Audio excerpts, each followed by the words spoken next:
অবশ্য কালকে গিয়ে পৌঁছবে, ওর সাথেও দেখা হলে হয়ে যেতে পারে, এখনো ঠিক হয়নি কখন কখন পৌঁছবে না পৌঁছবে। আমি কালকে তারপরে বিয়েতে অ্যাটেন্ড করে আমি পরশুদিন ফিরে চলে আসবো। এই পর্যন্ত আমি আপনাদের একটা কথা বলি, কয়েকটা টিভি চ্যানেল খুব ভুলভাল উল্টোপাল্টা বিজেপির কথায় এম স্কোয়ার, অর্থাৎ ওদের একজন মালভিয়া আছে।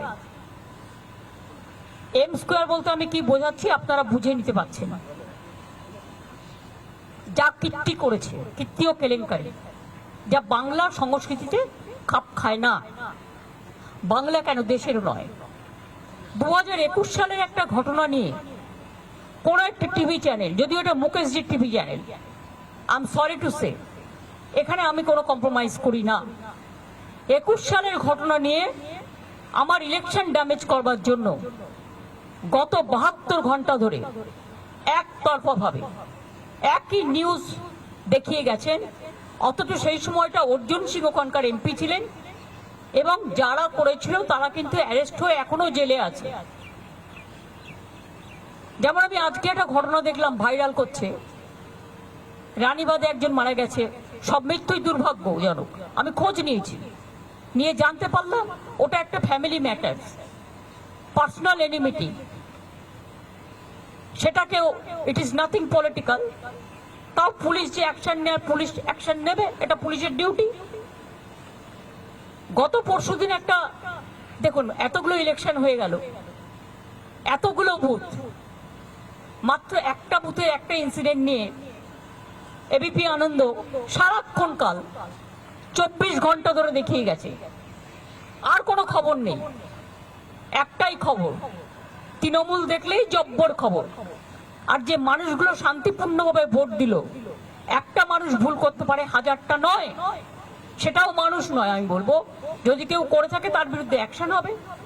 29 জন অ্যারেস্ট হয়েছে, চোখ নেই কান নেই, দেখতে পায় না। কয়েকটা টিভি চ্যানেল বাড়াবাড়ি করে উত্তেজনা চলাচ্ছে, প্ররোচনামূলক বিবৃতির মাধ্যমে লোককে মিসলিড করছেন, ভুল বোঝাচ্ছেন। আর অপসংস্কৃতির কাণ্ডারি হয়ে এরা মোদি মিডিয়া হয়ে গেছে। আমি আপনাদের বলবো, আপনাদের কিছু ক্রস চেক করার থাকলে, নবান্ন তো আমাদের সবাই থাকে, আমরাও থাকি, আপনারা ক্রস চেক করে নিন, পুলিশের কাছে ক্রস চেক করে নিন যে অ্যাকচুয়াল কি ঘটনা ঘটেছে। এমনকি পুলিশ যখন বলছে, ইনফরমেশন দিচ্ছে, তখনও সেটাকে আপনারা ক্যারি করছেন না, just one sided news carry হচ্ছে। কারণ তা নাহলে বিজেপি আপনাদের ইনকাম ট্যাক্স রেড করবে, সিবিআই রেড করবে, ইডি রেড করবে। এটা দীর্ঘদিন চলতে পারে না। এটা আমি আপনাদের কাছে আবেদন জানাচ্ছি এখন। এরপর যদি আবেদনের কান না হয়, তখন আমি আইনের পথ দেখব। সরি, এটা আমায় বলতে আমি বাধ্য হলাম, তার কারণ ইলেকশনটাকে সামনে রেখে নিউজ 18-এর এই প্ল্যানটা ছিল এবং ইলেকশনটাকে ড্যামেজ করার জন্য এবিপি আনন্দের প্ল্যানটা ছিল। আর কতগুলো টিভি চ্যানেল আছে যাদের নাম আমি করতে চাই না, নাম করলে কষ্ট লাগে, তাদের পাবলিসিটি হয়। আই এম সরি, আমি তাদের বলতে চাই না। থ্যাংক ইউ, ভালো থাকবেন সকলে। আমার টাইম হয়ে গেছে, তাই আমি যাচ্ছি। সকলে সুস্থ থাকবেন, ভালো থাকবেন। আমি চাই উল্টোরথ এবং মহরম সবকিছু শান্তিপূর্ণভাবে হোক, যাতে কোনো অসুবিধে না হয়। এটা সব আজকে আমি আর কোশ্চেনের উত্তর দিতে পারছি না, বিকজ আই এম লেট নাও। কালকে থেকে শুরু হয়েছে। কালকে যে কিছু গন্ডগোল হয়েছিল ভোটের মধ্যে, সেটা রাত্রেবেলা হয়ে গেছে, সেবেলে মার খেয়েছে। ঠিক আছে, গ্রামবাসী সবাইকে বলছে বিচার বসাবো, মেনে নিয়েছে বিচার বসাবো। বিচার বসা সত্ত্বেও সকালবেলা গন্ডগোলটা কেন করলো? সকালবেলা কে কাকে মারলো, নবাব মারছে রঞ্জিত হোসেনকে, পুরো মারপিট হয়েছে দোকানে। কালকে মারপিট দুজনের মধ্যে হয়েছে, মারপিট হয়েছে, দুজনের মধ্যে মারপিট হয়েছে, দুজনের মধ্যে মারপিট হয়েছে। তো বাবা বলছে বিচার বসাবো, ভালো তো, গ্রামবাসী বলেছে বিচার বসাবো। ঠিক আছে, বিচার হবে। বিচার হবার সত্ত্বেও, সবার সময় বলা সত্ত্বেও সকালে গন্ডগোল কেন হলো?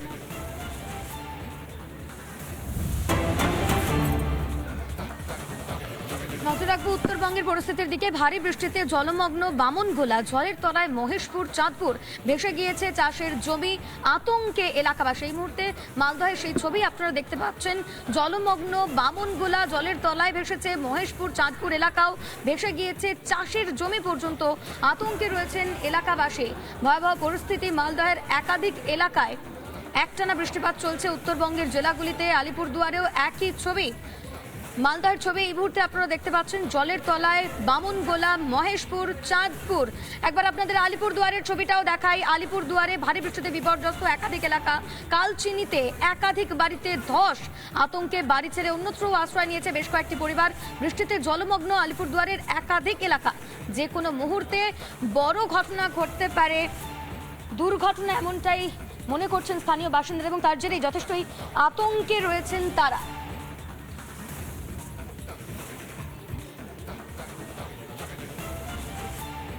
এই মুহূর্তে দুটি ছবি আপনারা দেখতে পাচ্ছেন, একদিকে উত্তরবঙ্গের মালদহ আর একদিকে উত্তরবঙ্গের আলিপুরদুয়ার, সেখানকার কালচিনি, যেখানে একাধিক বাড়িতে ইতিমধ্যেই ধস নেমেছে এবং মালদহের একাধিক এলাকা, চাষের জমি জলমগ্ন।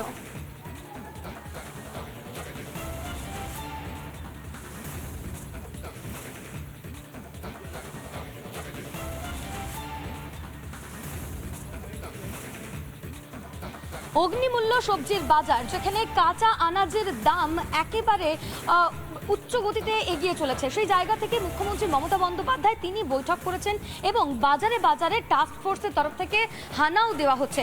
কিন্তু এই টাস্ক ফোর্সের যে হানা চলছে তাতে কি আদেও সবজির দাম কমছে, কাঁচা আনাজের দাম কমছে? বাজার ঘুরে সে সমস্তই ছবি তুলে ধরে রিপাবলিক বাংলার প্রতিনিধিরা। দেখুন,